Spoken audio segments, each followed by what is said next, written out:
음악 강의를 할 때마다 항상 저는 준비하면서 웁니다. 너무나 행복한 음악들이 많기 때문이죠. 언제나 울었어요. 또 이 사람은 내가 그냥 지나갈 수 있지 않을까 하는 사람들도 똑같이 인생을 70년, 80년 살았기 때문에 할 얘기가 그렇게 많고 그 사람의 죽을 때를 봅니다. 그래서 항상 마지막은 슬퍼져요. 그러나 그 사람들이 생전에 남겼던 음악을 들으면 다시 기운이 납니다. 오늘도 여러분 그런 기분을 저와 아마 같이 하시게 될 겁니다. 오늘 드디어 들어가는 브람스 편이 시작이 되는 겁니다. 시대를 한번 볼까요? 베토벤, 슈베르트, 멘델스존, 슈만이 그 시대를 이어받고 브람스 1833년에 태어났습니다. 이 그림을 보십시오.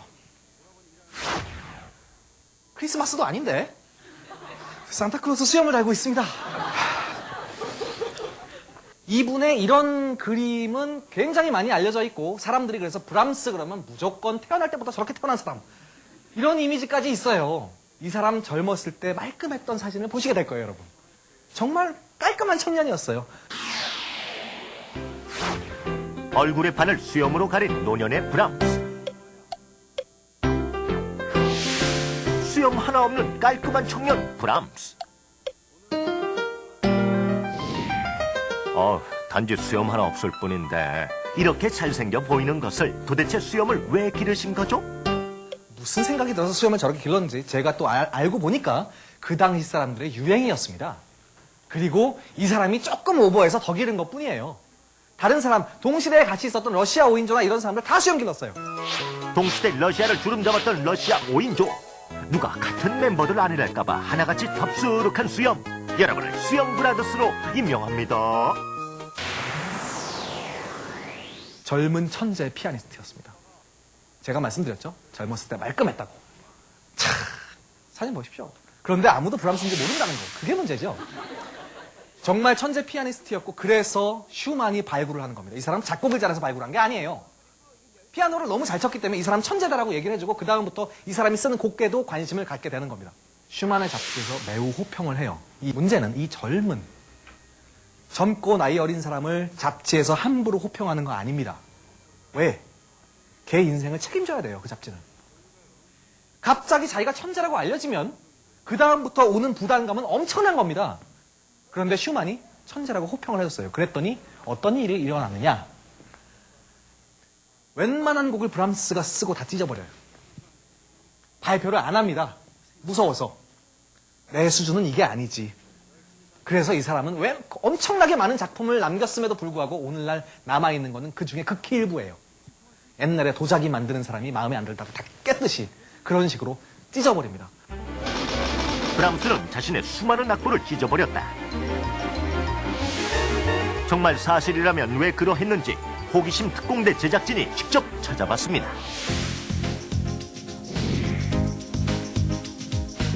역시 자기 비판이 심한 사람이기에 여기에 만족할 수가 없어 그것들을 발표하지 않고 전부 파기해버렸다. 과격한 것 같죠? 막 이렇게 찢었을 거 아니에요. 조심히 찢었을 수 있어요. 그러니까 그렇게 과격한 사람은 아닌 것 같아요. 평생 독신이었습니다. 제가 이 말을 하려고 이 사진을 빼왔어요. 정말 잘 어울리지 않습니까? 외롭게 살았고 굉장히 고독했던 사람입니다. 여러분 오늘 고독하실 준비하세요. 정말 음악을 들어도 고독하고 무겁고 슬프고. 브람스를 에워싼 쓸쓸한 기운들.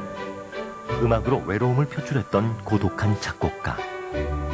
독신이어서가 아니라 한 여자를 사랑했기 때문에 더 고독했던 남자 브람스. 그의 가슴 시리도록 아픈 사랑의 주인공은 바이올린 소나타 FAE라는 아주 희한한 제목을 갖고 있는 곡이 있습니다. 이 곡은 슈만이 숙제를 내준 곡이에요. 야, 어차피 바이올린 소나타는 악장이 한 3개 정도 뭐 되니까 우리 나눠서 쓰자. 대신 멜로디는 지금 FAE로 한다. FAE? 미 이런 걸 가지고 음악을 만들면 이런 게 나오는 거예요.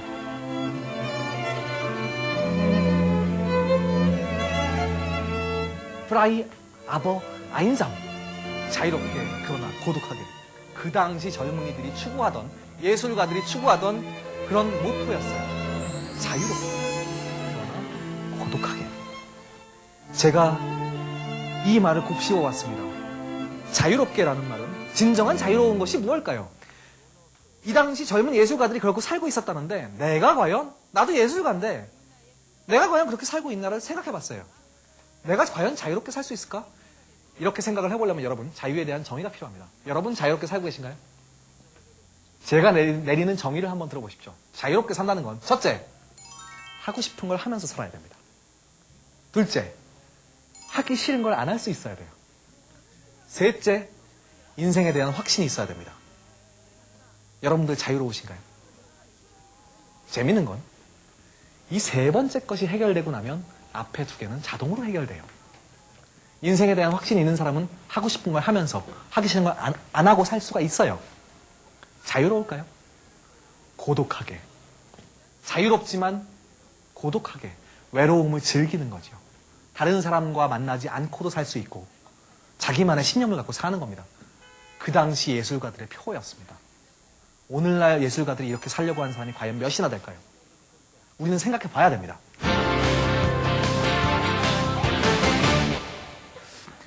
이게 웬일입니까? 클라라 슈만을 좋아하게 됩니다. 클라라 슈만이 누굽니까? 자기를 띄워준 슈만 선생님의 부인 아닙니까? 사모하는 거예요. 할도 무심하시지 또 남편이 일찍 죽어요. 나한테 기회가 온 거 아닙니까? 그런데 이 사람은 소심해서, 워낙 소심해서 그 수염 뒤에 감춰진 얼굴 평생 쳐다만 보고 살아요. 아무 일도 안 일어나요. 속으로 끙끙 앓는 거죠. 그런데 이 클라라 슈만은 어떻게 보면 브람스를 이용하기까지 합니다. 나중에 그 일화를 듣게 되실 거예요. 스승인 슈만의 부인이었기에 평생 가슴앓이만 했던 브람스. 그런 브람스의 마음을 알면서도 브람스의 곁을 맴돌기만 한 클라라 슈만. 결국 브람스 역시 평생을 독신으로 지낸 채 클라라 슈만의 곁을 떠나지 못했답니다. 현악 1번이 있습니다. 굉장히 멋있는 곡이에요. 지금 여러분들 뒤에 보시면 의자가 다른 때와는 달리 6개가 나와 있습니다. 오늘 저희가 바로 연주할 곡이 지금 나오는 현악 6중주 1번입니다. 이 현악 6중주는 일반적인 현악 4중주에 악기 2대가 추가되어 있습니다. 여러분 잘 보십시오. 악기 2대인데 바이올린을 더 추가시킨 것도 아니고 그냥 현악 4중주에다가 비올라 하나, 첼로 하나 추가시켜요. 이 비올라, 첼로가 무슨 부분입니까? 낮은 부분이죠. 낮은 부분을 추가시키니까 어떻게 되겠습니까? 가뜩이나 브람스 곡 무거워 죽겠는데 더 무거워지는 거예요. 굉장히 사람을 가라앉게 만들고 장중하게 만들고 기가 막히게 생각을 하게 만듭니다. 바로 그것이 브람스가 좋아했던 현악 6중주예요. 나중에 이 사람은 또 하나를 만들게 됩니다. 그 사이에 유명한 피아노 5중주가, 피아노 5중주는 저희 같은 4중주에 뒤에 피아니스트가 한 명 연주하는 곡이에요. 이 곡이 아까 그 FAE 소나타와 굉장히 비슷하게 닮아 있습니다. 이 곡은 피아노 5중주 중에서도 굉장히 유명해서 우리 같은 현악 4중주단이 어디 초청을 갔을 때 피아노 5중주 한번 해주세요 라고 얘기하면 거의 단골로 연주하는 곡입니다. 굉장히 강력한 곡인데 어려워요. 제가 연주자이기 때문에 제가 이런 얘기 참 많이 하죠. 어렵다, 어렵다. 내가 연습을 좀 더 하면 될 텐데. 근데 어려우면 어쩌겠어요. 나만 그런 건 아닐 거예요. 자, 왈츠 곡집. 이 조용한 거 쓰고 이러는 사람이 갑자기 웬 왈츠일까요? 왈츠 한 곡이 아닙니다. 왈츠 곡집이에요. 굉장히 많이 써요. 이 사람은 이 왈츠 곡집을 써놓고 이 사이에 정말 유명해지는 곡 한 곡을 넣습니다. 여러분 잠시 후에 듣게 되실 거예요. 왜 왈츠를 썼을까요? 바로 요한 스트라우스를 존경했기 때문입니다. 나도 저런 왈츠 한번 써봐야겠다. 그런데 여러분 잘 보십시오. 존경하는 요한 스트라우스입니다. 요한 스트라우스보다 그 브람스가 나이가 어린 사진입니다. 믿겨지십니까? 그렇게 누가 그 수염을 그렇게 길러나? 굉장히 보고 너무 웃었어요. 자, 그렇기 때문에 이 왈츠를 쓰는데 바로 연탄곡으로 씁니다. 연탄곡. 여러분 연탄곡이 뭐예요? 연탄곡, 도대체 넌 누구냐? 시꺼먼스의 대명사 연탄. 그리고 역시 검티검은 건반을 자랑하는 피아노. 피아노와 연탄 사이에 무슨 연관이? 브람스의 왈츠곡 대부분이 이 연탄곡이라는데 어려서부터 연탄곡에 대한 궁금증이 심히 컸던 제작진 바로 확인 들어갑니다. 달굴연 수탄, 즉 수출 달구다라는 뜻이고 이을연에 두드릴 탄으로 연여 두드린다는 뜻입니다. 즉 연탄곡은 한 대의 피아노에서 두 명의 연주자가 연주하는 곡을 말합니다. 어렸을 때 전 연탄곡 누나가 피아노를 했었거든요. 어렸을 때 누나가 이렇게 치는 거 보고 연탄곡집 이렇게 쓰면 뭐 곡에다가 저런 이름을 붙여놓냐. 그리고 그 곡집이 좀 그 악보가 때가 묻어서 시커매요. 난 진짜 그 연탄인 줄 알았어요. 근데 피아노 두 대가 아니라 한 대에서 옆에를 이렇게 치는 거죠. 연탄곡 설명만으로는 감이 안 오시죠? 연주하는 모습을 보면 정말 피아노 한 대에 두 명의 연주자가 함께 곡을 칩니다. 피아노 학원 문턱을 밟아본 사람이라면 누구나 아는 불후의 명곡. 연탄곡의 대명사, 젓가락 행진곡의 악보 하나를 함께 보며 연주하는 두 사람. 악보도 같이 연주도 같이 호흡이 척척. 환상의 짝꿍 같습니다. 혼자 하면은 내가 어떻게 치고 있는지 잘 모르는 상황도 많고요. 둘이 같이 하게 되면은 한 사람이 소리를 작게 하고서 점점 커지거나 그러는 과정을 이제 같이 보면서 맞추게 되니까 거기서 오는 그 같이 할 때 뭔가 성취한 느낌 같은 거, 그래서 더 아름답게 연주되는 것 같은 그 마음으로부터 좀 저는 그런 게 느껴지는 것 같고요. 소리도 훨씬 좋은 것 같아요. 그 음색 면에서도. 혼자서 치면 아마 재미없을걸요? 둘이서 치는 연탄곡을 혼자서 쳐봤는데요. 2% 부족한 느낌, 영 허전한데요. 원래대로 둘이서 연주하니 바로 이 느낌? 오늘의 결론, 연탄곡은 둘이서 쳐야 제맛이다. 우리가 이런 곡을 왜 쓰나요? 주로 교육용이죠. 선생님이 밑에서 치고 학생이 위에서 치는 그런 곡들 가지고 왈츠를 만든 겁니다. 16개의 연탄곡인데 그 중에 15번째 곡이 바로 이 곡입니다. 바이올린 교본에도 나오고 피아노 교본에도 나오는데 여러분 잘 들어보세요. 피아노 한 대에서 두 명이 치는 곡입니다. 이게. 정말 아름답지 않습니까? 한 명이 치는 것도 아니고 손 4개가 지금 이런 음을 내고 있어요. 기가 막히지 않습니까? 자녀들이 바이올린을 하면서 이런 곡을 막 낑낑대고 있고 피아노 치는 애가 막 이런 걸 하고 있다고 해서 여러분 관심을 놓지 마시고 이 곡의 원곡을 찾아드리기 바랍니다. 원곡은 이렇게 예쁜 곡이에요. 그 다음부터 자식들한테 좀 잘 치라고 얘기하십시오. 이 곡의 마지막까지 가면요, 나중에 정말 희한한 걸 많이 해요. 정말 1분 조금 넘는 곡인데 나중에 한번 여러분 꼭 끝까지 들어보십시오. 정말 아름다운 곡입니다. 이 당시에 파가니니 변주곡을 합니다. 파가니니 스타죠, 스타. 이 사람 나오면 막 여자들 쓰러져요. 제가 그냥 하는 얘기가 아니라 실제로 그런 문헌이 굉장히 많아요. 파가니니가 오면 여자들이 막 실신했대요. 연주를 하게 되면 막 객석에서 막 이랬답니다. 그랬던 사람인데 그 사람을 보고 누가 안 좋아했겠냐는 거예요. 음악가들이 다 충격을 받은 거예요. 브람스 충격받았습니다. 야, 나도 저런 피아니스트가 될 수 있지 않을까? 저 사람은 바이올린을 저렇게 잘하지만 나는 피아노 저렇게 칠 수 있지 않을까? 그랬던 사람이 또 있죠. 슈만! 야, 나도 저 정도에 도전해볼래? 손가락 부러졌죠, 그 사람? 연습하면 손가락이 부러집니다. 굉장히 여기에 영감받은 사람이 많아요. 라흐마니노프가 드디어. 이 사람은 나중에, 아주 나중에 나온 작곡가지만 피아니스트고 똑같은 파가니니 멜로디를 이렇게까지 만들어요. 오케스트라 반주를 동원해서 더 현대적으로 만들죠. 그런데 이 사람 뒤에 이 멜로디 갖고 뭘 만들어낸지 한번 보십시오. 이것이 라흐마니노프 파가니니 왕십리. 같은 같은 멜로디라고 상상이 가십니까? 딴 따다라다라 이걸 가지고 따라라라라 이런 걸 만들어 놓은 거예요. 정말 멋있는 음악이죠? 제가 여러분은 표정 보고 그걸 알 수가 있어요. 그 곡 어디서 들었던 곡인데 아 이제 제목 알았어. 제가 그랬기 때문에 잘 알아요.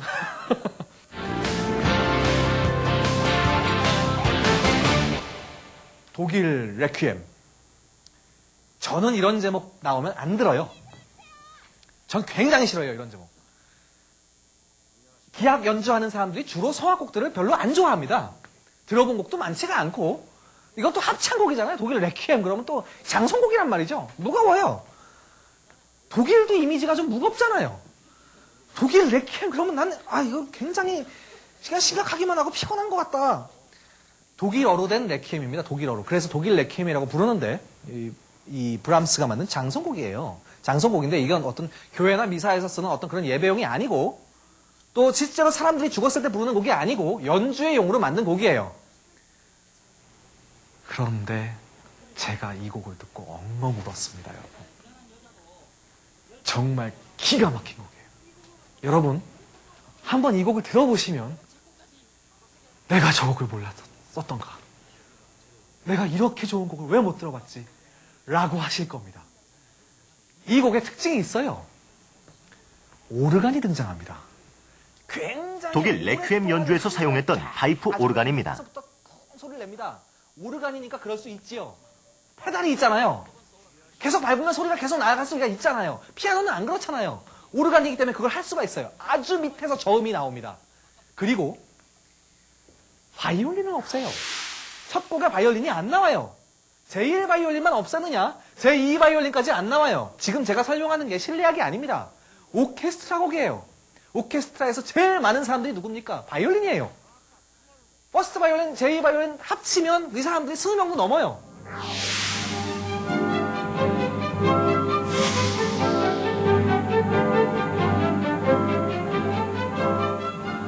이 사람들 빼보십시오. 월급이 안 나가요.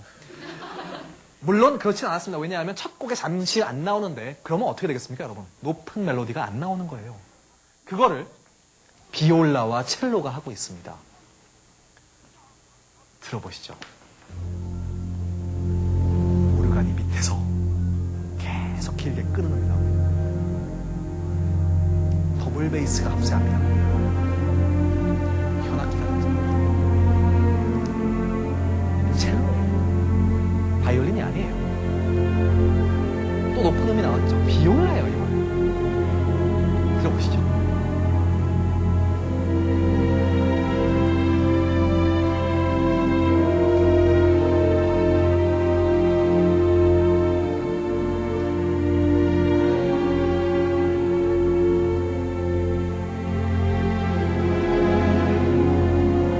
듣고 있으면서 숨을 쉬기가 어렵습니다. 어떻게 사람 죽었을 때 이런 음악을 연주하는 이 좋은 음악.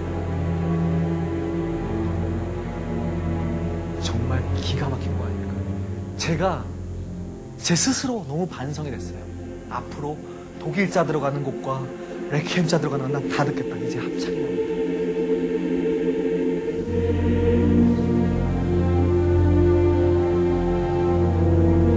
진짜 음악은 이런 겁니다. 우리가 모르고 있었던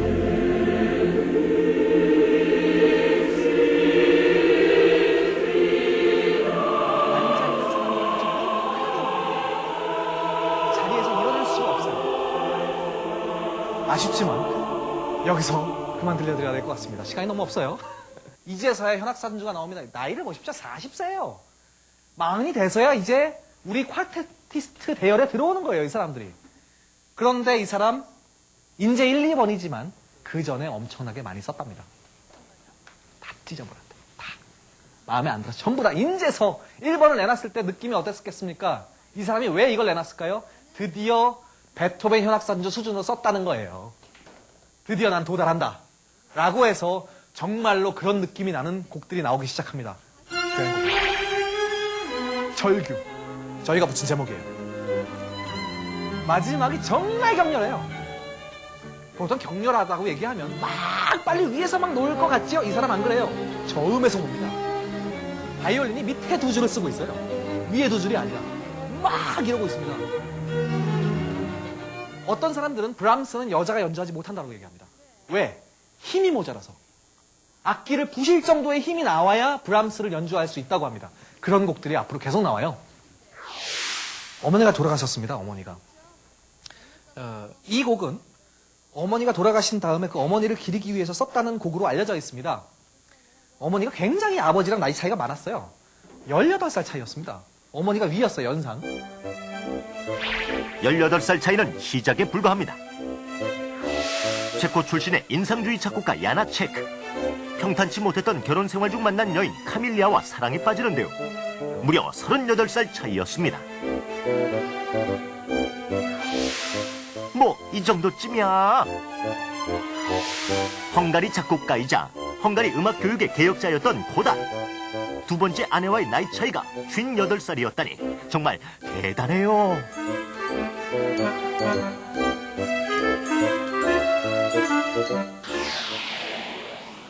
고전주의 작곡가라고 부릅니다. 고전주의. 고전주의가 뭔가요? 여러분 중에서도 고전주의인 사람이 있어요. 여러분 요즘 베스트셀러 안 읽고 옛날 고전만 읽으시는 분도 계시죠? 이런 사람들은 우리가 고전주의라고 불러도 돼요. 고전주의에서 고전이란 예전에 만들어진 것으로 시대를 초월하여 높이 평가되는 문학예술 작품을 말합니다. 브람스는 동시대의 음악보다 고전을 계승한 고전주의로 널리 알려졌는데요.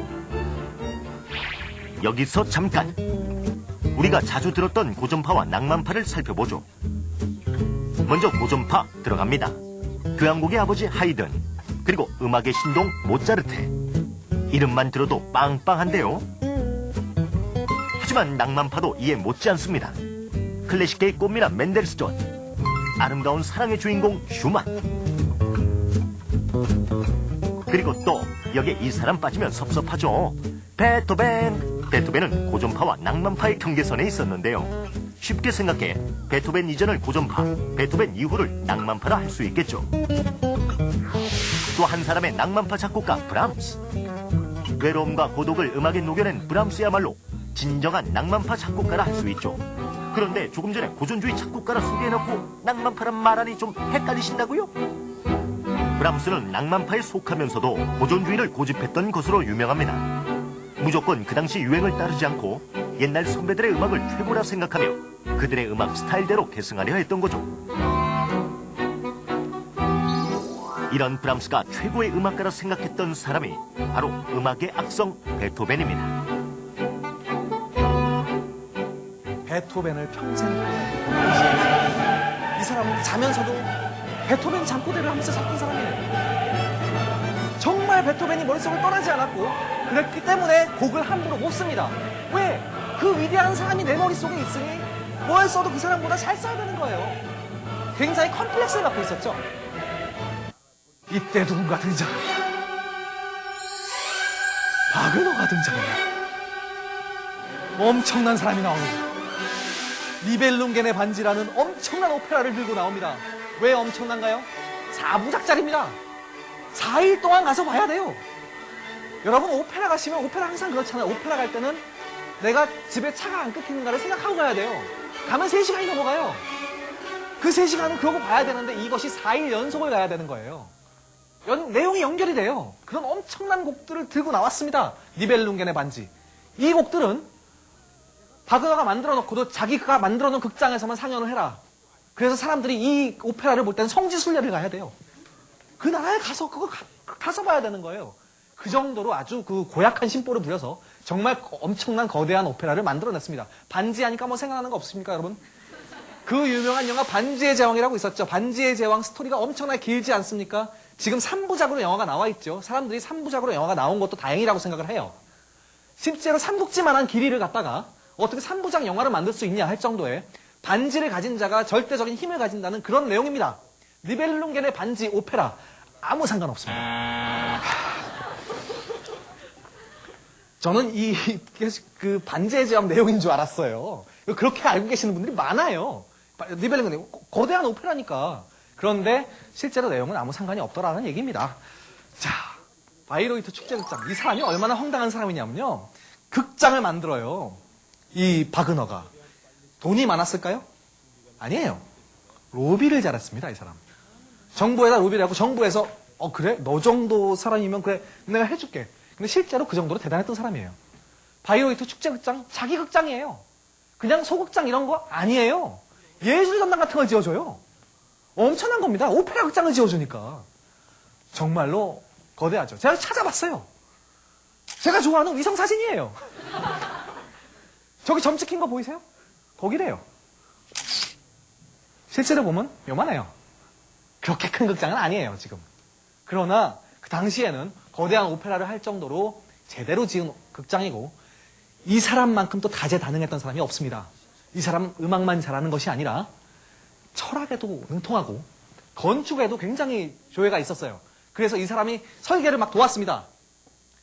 직접 자기가 원하는 스타일로 설계를 했어요. 그래서 다른 극장과 다릅니다. 사교장이 아닌 공연장을 만들겠다. 왜 여기 와서 사교를 하는 거야 도대체. 음악을 들어야 되는데 왜 사람들에게 막 얘기하고 당신 남편 어땠어 뭐 이런 얘기 한단 말이죠. 그러니까 난 그 꼴을 못 보겠다라고 얘기하는 거예요. 근데 오늘날은 얘기가 다르죠. 여러분 음악을 하면서 사교도 좀 있어야죠. 그래야 음악에 대해서 얘기할 공간이 있는 거 아닙니까? 그런데 이 사람 당시에는 그것이 너무 분위기가 안 좋았나 봐요. 그래서 이 사람이 사교장이 아닌 공연장을 만들겠다. 그래서 극장을 어떻게 만들었겠습니까, 여러분? 로비를 없애버려요.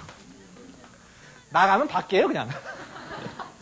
사교할 곳이 없어요. 사교를 좀 하려고 하면 나가서 떨어야 돼요. 그렇게 설계를 하는 거예요, 이 사람이. 무대 밑으로 오케스트라 피트가 들어갑니다. 보통 오페라 하면은 앞에서 오페라를 하고 밑에 오케스트라가 있지 않습니까? 그 오케스트라가 무대 밑까지 들어가요. 공간이 많아지죠. 엄청난 많은 수가 들어가고 여기 그 안에서 연주를 하면 그 안에 그 굴같이 생긴 공간 때문에 거기서 울려서 자동으로 퍼져갑니다. 그런 공연장을 만들어요. 이 사람 오케스트라도 엄청나게 많이 써서 나중에 무슨 바그너 튜바 이런 것도 만들어요. 그래서 막 더 웅장하게 심지어는 바그너 하다가 거의 실려갔다는 사람도 전 많이 봤어요. 그 정도로 힘들대요. 중간 박수 금지. 여기서 나온 겁니다. 중간 박수 금지. 악장 중간에 박수 치지 마라. 분위기 다 깨진다. 얼마나 그런 혼란스러운 분위기가 싫었으면 이런 것들을 만들어냈겠습니까, 이 사람들이. 그러니까 여러분 바그너 좋아하시지 않는 분들은 그냥 박수 쳐도 돼요. 이 중간 박수 금지라는 게 어디서 나온 겁니까? 이 연주자들한테 방해가 될까봐. 그리고 음악을 듣는 사람들이 방해가 될까봐. 연주자들이요? 방해 안 돼요. 저를 믿으세요. 제가 연주자예요. 그걸로 방해받을 정도면 이미 프로가 아니에요. 문제는 관객들이죠. 관객들은 영향받는단 말이에요. 내가 이 음악을 조용히 즐기고 싶은데 친단 말이에요. 그러니까 싸워요. 조용한 걸 즐기러 온 사람이 싸워요. 그건 또 아닌 것 같아요. 제가 볼 땐. 이런 문화는 자연스럽게 만들어진 겁니다. 그래서 오늘날 사람들에게 어떤 약간 강요적인 걸로 다가오는 거지 그렇게 큰 죄는 아니에요. 솔직히 말해서. 제가 방송에서 이런 얘기하면 굉장히 위험할 것 같죠? 그러나 사실이 그래요. 연주자들이 중간에 박수를 친다고 해서 관객들을 쳐다보고 인상을 쓰거나 화낼 권리는 없어요. 그리고 관객들끼리도 마찬가지입니다. 다른 사람이 박수를 친다고 해서 그것을 뭐라고 할 권리는 없어요. 안 그래주길 바랄 뿐이죠. 그런 문화가 언제 다시 뒤바뀔지 모릅니다. 그러나 지금 이 시대는 박수를 치면 안 되는 세상이죠. 판단은 여러분께 맡기겠습니다. 1800년대 중반 같은 시대 독일이란 같은 장소에서 활동했던 바그너와 브람스. 후세 사람들은 그 둘을 일컬어 흑인 낭만파라 통칭했지만 사실 그 둘은 달라도 너무 달랐습니다. 과연 무엇이 그토록 달랐을까요?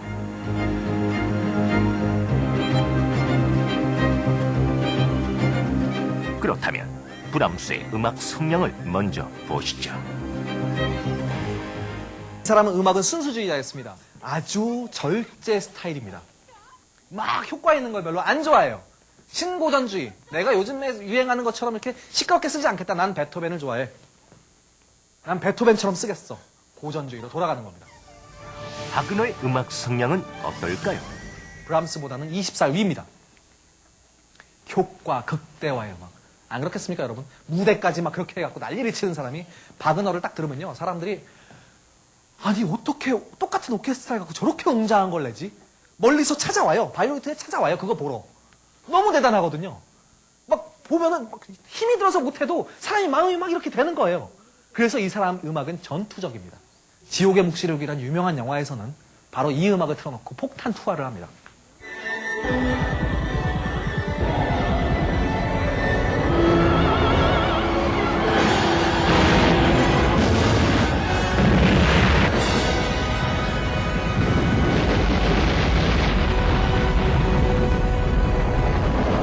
그래서 브람스파와 대립하는 겁니다. 브람스파는 너희의 음악은 전위적인 것처럼 보이고 굉장히 새로운 것처럼 보이지만 더 이상 음악이 아니야. 베토벤을 계승해야지.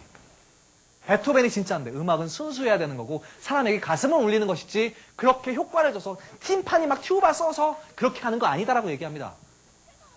그런데 바그너 쪽에서도 무슨 소리 하는 거야?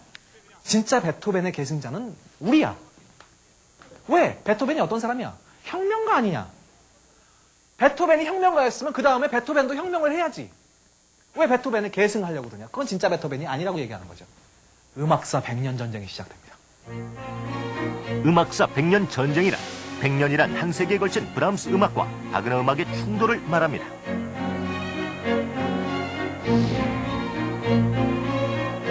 음악의 악성 베토벤을 중심으로 베토벤의 음악을 계승하려던 슈만과 그의 제자 브람스, 그리고 베토벤의 음악을 개혁하려던 리스트와 그의 제자 바그너. 바로 이 두 그룹은 서로 다른 음악 성향으로 계속해서 대립해 갑니다. 이 사람들은 서로 팔을 이루어서 한 세기 동안 싸워요. 이 사람들만 싸우느냐? 이 사람 제자들, 영향받은 이 사람들 다 죽고 나서 계속 싸워요. 네가 옳냐, 내가 옳냐 이러면서 싸웁니다. 슈만과 브람스가 한편, 리스트, 바그너가 한편입니다. 서로 손 딱 치고 뭐 서로 이렇게 딴 사람하고 싸우고 막 이래요. 그걸 지금부터 보여드릴게요, 여러분. 1라운드. 먼저 우리 그 수염 잘라낸 말끔한 브람스가 리스트하고 한판 붙습니다. 뭐 사실 한판 붙을 군번은 아니었는데 이런 일이 있었어요. 브람스가 바이올리니스트 레멘이라는 사람하고 연주 여행을 떠났습니다. 이 레멘이라는 사람은 친구인데 헝가리 집시 바이올린 같은 거 굉장히 잘해요. 그래서 야, 헝가리로 한번 가서 그 사람들한테 한번 우리가 아는 음악들을 연주해보자라고 했는데 거기에 누가 있었냐면 리스트가 있었던 거예요. 이 리스트는 엄청나게 피아노를 잘 쳤어요. 파가니니처럼 피아노 치려고 노력을 많이 했던 사람이기 때문에 제자가 제대로 연주하지 못하는 꼴도 못 봐요, 이 사람은. 심지어는 제자가 피아노 치고 여기 연주하고 있으면 갑자기 지팡이 짚고 막 올라가고 너 그렇게 하는 거 아니야 막 이러면서 자기가 엄청 쳤답니다. 좋은 선생님은 아니었죠. 브람스, 문제는 이 브람스였어요. 결국은 그 같이 갔던 바이올리니스트와 결별까지 하게 만든 사건이 하나 나옵니다. 브람스 너무 피아노 잘 치는 거예요. 리스트가 보기에 아무리 자기가 위대한 피아니스트라도 애가 너무 피아노 잘 치는 거예요. 그런데 자기가 싫어하는 슈만 제자거든요. 그런데 자기 제자를 한번 만들어보고 싶은 거예요. 그래서 야, 너도 나한테 피아노 좋은 걸 빌려줬으니까 내가 만든 걸 한번 보여줄게. 그래서 리스트가 자기가 만든 거, 나이도 한참 어린 애한테 막 보여줍니다. 그랬더니 브람스가 뭐 그냥 그런데요. 이런 거예요. 결례를 한 거죠. 그래서 같이 갔던 친구 레메니가 화가 있는 대로 난 겁니다. 너 어떻게 존경하는 리스트 선생님한테 네가 그런 식으로 말할 수가 있어. 아예 결별합니다. 결별만 했으면 문제가 안 되는데 나중에 이 사이가 안 좋아졌기 때문에 브람스가 작곡했던 헝가리 무곡을 자기가 작곡했다고 우기는 사건까지 벌어집니다. 2라운드가 시작돼요. 자, 이제는 슈만하고 리스트가 한번 붙습니다. 슈만 선생님, 이제 선생님이 나갔죠. 슈만은 사실 리스트의 연주를 좋아했어요. 너무 잘 치니까. 그런데 불만이 있었죠. 그 불만은 뭐였을까요? 리스트의 흥행수완에 불만을 가졌어요. 저 사람은 연주를 잘하지만 너무 관객들을 잘 알고 있기 때문에 연주가 성공하는 법을 트릭을 부려요. 리스트는 공연이 어떻게 성공해야 된다는 걸 알아요. 관객들 사이에 자기 신복들을 넣어놔요. 자기가 연주가 끝나면 다 역할 분담이 되어 있습니다. 어떤 사람은 박수 크게 치기, 어떤 사람은 브라보! 어떤 사람은 막 감동받아서 막 눈물 흘리고. 그런 사람들이 옆에 있으면 덩달아서 그렇게 돼요, 사람들이. 그러니까 여러분도 음악회 가시면 여러분 옆에 사람을 의심하셔야 돼요. 내가 누구 사이에서 어떻게 조정당하고 있을지 모르는 거거든요. 리스트는 이런 걸 잘했어요. 그래서 이런 걸 싫어합니다, 슈만이. 음악은 순수해야지. 너처럼 그렇게 쇼만 하는 것이 아니야. 성명서를 발표합니다. 이 사람들 보십시오. 그냥 싸우는 게 아니에요. 막 신문에다가 서로의 음악이 옳다고 막 성명서를 발표해요. 여러분 믿겨지세요?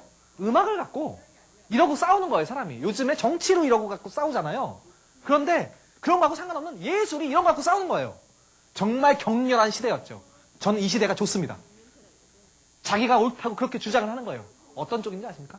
브람스, 너는 뭐 슈만이나 멘델소니나 따라하다가 가끔 헝가리 멜로디나 쓰는 애 아니야. 이렇게 얘기해요, 아예. 그리고 이쪽에서는 처음에 대꾸 안 합니다. 그러다가 쟤네는 너무 효과 위주의 음악이다. 신문에 또 써요. 전쟁이죠. 엄청나게 격렬합니다. 3라운드. 드디어 바그너가 붙습니다. 째려보는 얼굴을 보십시오. 전의에 차 있지 않습니까? 이 브람스는 말이죠. 점잖은 사람이었어요. 저쪽에서 그렇게 욕을 해도 자기는 웬만하면 안 나서요. 아니 뭐 그럴 수도 있지 뭐. 바그너는 점잖은 사람이 아니에요. 이 사람은요. 어디 갈 때마다 욕을 하고 다녀요. 쟤네 이상한 애들이다. 그리고 자기네가 괜히 무슨 신음악파라고 우긴다. 우리가 신음악파다. 막 이러고 다니는 거예요. 조용히 지내고 있던 브람스도 나중에는 힘들었죠. 브람스는 바그너하고 라이벌로 비춰질 때도 괜찮았어요. 뭐 라이벌로 생각하시라 그래요. 바그너는 내가 왜 저런 애랑 라이벌이야? 막 이러고 흥분을 한 거예요. 항상 전쟁을 했죠. 순수 예술을 추구했던 브람스와 종합 예술을 추구했던 바그너의 대립은 결국 후배 작곡가들에게도 이어집니다. 브람스를 계승한 작곡가들은 브루크노, 드보르작, 말러가 대표적입니다. 반면 바그너를 계승한 작곡가들은 스메타나와 러시아 오인도, 그리그인데요. 보수와 개혁이라는 이름으로 대립한 이들 중 어느 누가 승리했고 실패했는지 말할 수 있는 사람은 아무도 없습니다. 분명한 것은 이들 모두 자신들만의 독특한 음악 세계로 후세 사람들에게 아름다운 음악을 선사하고 있다는 것입니다.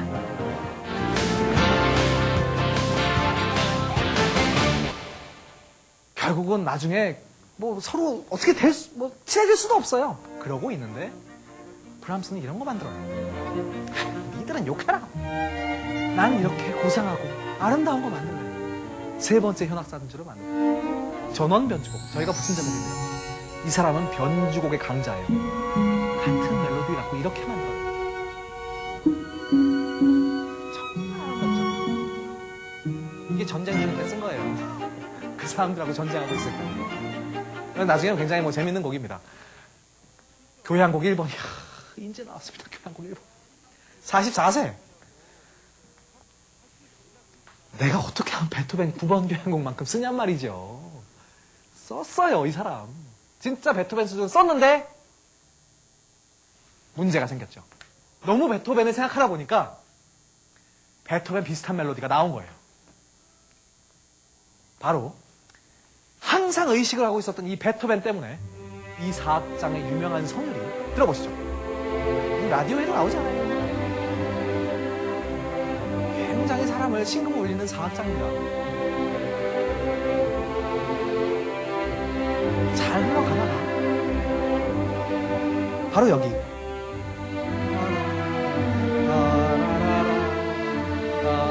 바로 이 멜로디가 합창교향곡에 나오는 멜로디와 유사하다는 평을 받게 돼요. 유사 제품이다. 이거는 표절 아니냐? 바로 이런 멜로디 같고 사실은 이런 걸로 표절이라고 못 그래요. 들어보세요. 베토벤 합창교향곡이에요, 이게. 딴따라단 딴딴따라단 그것 때문에 그 몇 마디 때문에 표절로 오해를 받는 거예요. 우리가 표절하고 어떤 그런 거는 구별을 잘 해야 애꿎은 사람은 욕 안 할 수 있습니다. 브람스는 애꿎은 사람이었어요. 이 사람은 죄가 없이 당했죠. 자기는 이해 못했어요. 이게 합창교향곡의 주제라고? 말이 되는 소리를 해라. 사람들은 베토벤 10번 교향곡을 불렀습니다. 네 곡은 베토벤 10번 교향곡이야. 많은 사람들이, 많은 평론가들이 이렇게 평을 합니다. 브람스 교향곡 1번을 갖다가 베토벤 10번이라고 얘기하는 사람들은 베토벤도 모르고 브람스도 모르는 사람들이다. 베토벤이 써도 그렇게 쓰지 않았을 거고 브람스도 그렇게 쓰지 않았다라고 옹호를 합니다. 이때 브람스는 바이올린 협주곡을 씁니다. 정말 기가 막힌 곡을 씁니다. 굉장히 멋있는 곡이고 약간 나중에 헝가리풍, 집시풍 같은 그런 음악도 나오고 바로 이 바이올린 협주곡을 친구 요하임이라는 사람한테 바칩니다. 이 요하임은 누구냐 하면 슈만한테 자기를 소개시켜준 사람이에요. 요하임이란 바이올리니스트는 그런데 바이올린 하는 사람들은 이 요하임을 잘 알고 있어요. 왜? 우리는 그 사람 연주하는 것도 본 적이 없는데 옛날 사람이잖아요. 어떻게 알고 있을까요? 이 사람 거의 모든 바이올린 악보에 이 사람 이름이 적혀 있어요. 에디티드 바이 요하임, 카덴짜 바이 요하임. 웬만한 모차르트 협주곡이나 이런 거에 중간에 그 카덴짜라는 거 있지 않습니까? 그 중간에 혼자서 막 이렇게 연주하는 거. 작곡가가 작곡 안 해요. 연주자한테 맡기는 거예요. 그런데 그 카덴짜를 제일 많이 작곡한 사람이 바로 요하임이에요. 수많은 카덴짜. 바로 이 부분이 브람스가 만든 협주곡에 요하임이 붙인 카덴짜입니다. 혼자서. 정말 멋있어요. 요하임은 이것이 단골입니다. 심지어는 어떤 사람들은 비브라토라고 하는 것을 요하임이 제일 처음에 썼다라고 하는 사람들이 있어요. 물론 그 전에 그런 기법이 있었지만 요하임이 거의 모든 음악에 비브라토를 넣었다. 그래서 저희가 연주를 할 때 이렇게 계속 떨고 있는 겁니다. 처음부터 끝까지. 리스트파 추종자였습니다. 그러나 클라라 슈만 편에 쓰죠. 나중엔 브람스와 친구가 돼서 결국 그렇게 싸워요. 헝가리 무곡. 드디어 이 사람이 그 레멘이라는 사람의 영향을 받아서 쓴 헝가리 무곡이 나와요. 이 곡의 원래 곡이 뭘까요? 원래가 바이올린으로 하는 곡일까요? 여러분 아마 오케스트라도 많이 보시지 않았어요? 피아노도 많이 치고. 이 곡의 정체를 말씀드리겠습니다. 역시 연탄곡, 피아노 연탄곡이에요. 지금 들으시는 21개 중에 유명한 1번입니다. 아주 재밌는 곡들이 많아요. 우리가 1번을 듣고 나면 더 넘어가기도 전에 2번 정도에서 재밌는 게 나와요. 이것이 2번입니다. 그리고 이것이 지나가면 그 유명한 5번이 나오죠. 이것이 5번이에요. 이것이 지금 여러분들이 들으시는 헝가리 무곡의 원곡입니다. 여러분들 기회 되시면 유명한 5번만 찾아 듣지 마시고 반드시 21개를 다 사세요. 여러분 21개라고 해봤자 CD 한 장 안에 들어가요. 다 들으세요. 왜 그 유명한 것만 듣습니까? 그게 누군가 들어서 유명해졌으면 하겠다라고 해서 유명해진 거 아닐까요? 다른 곡도 좋은 곡 굉장히 많아요. 여러분들이 그런 습관을 가지신다면 클래식을 대할 때 어떤 그런 관점이 더 넓어질 겁니다. 바이올린 소나타 비행을 이거 한번 여러분 들어보십시오. 비가 오는 날 창문을 쳐다보면서 그 빗방울이 유리창을 때릴 때 이 곡을 틀어놔보세요. 바로 이 멜로디.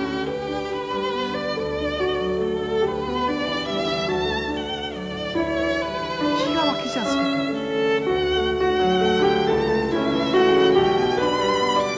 감수성이 풍부하신 분들은 바로 눈물을 흘리실 겁니다.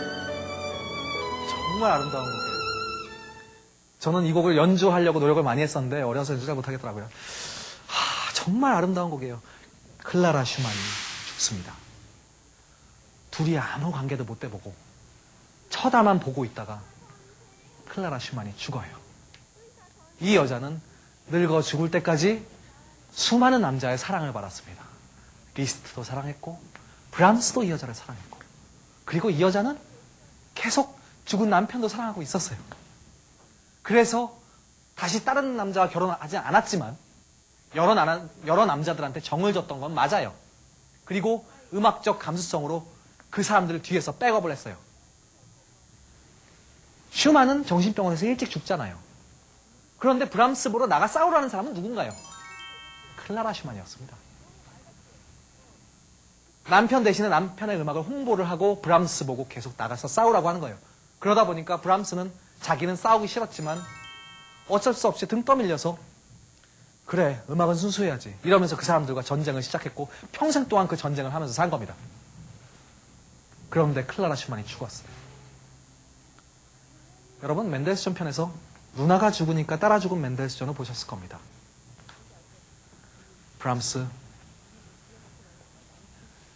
1년도 안 돼서 따라 죽습니다. 죽기 전에 한 말이 있어요. 늙은 브람스가 젊은 말러를 만났습니다.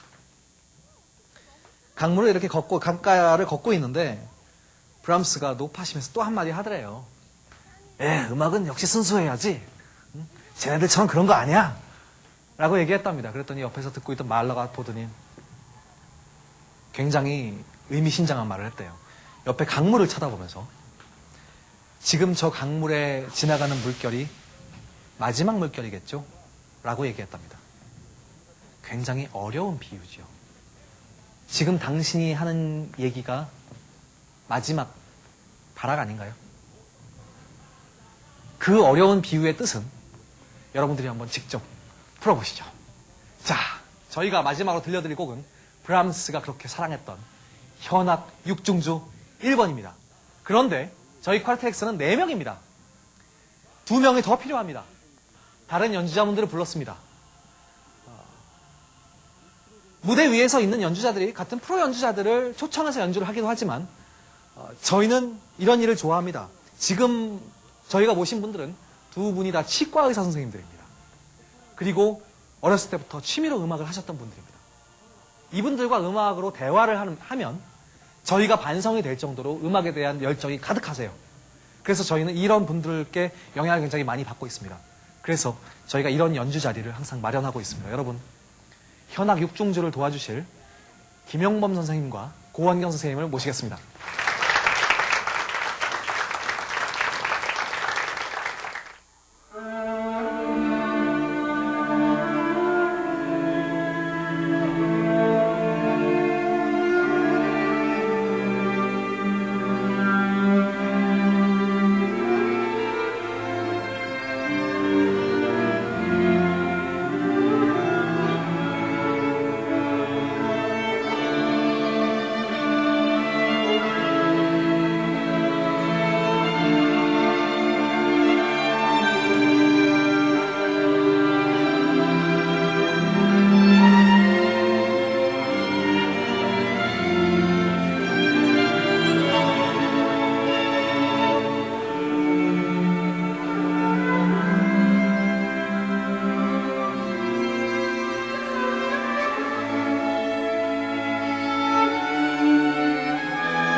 조윤범의 파워 클래식 제7회 모차르트, 많은 관심 부탁드립니다.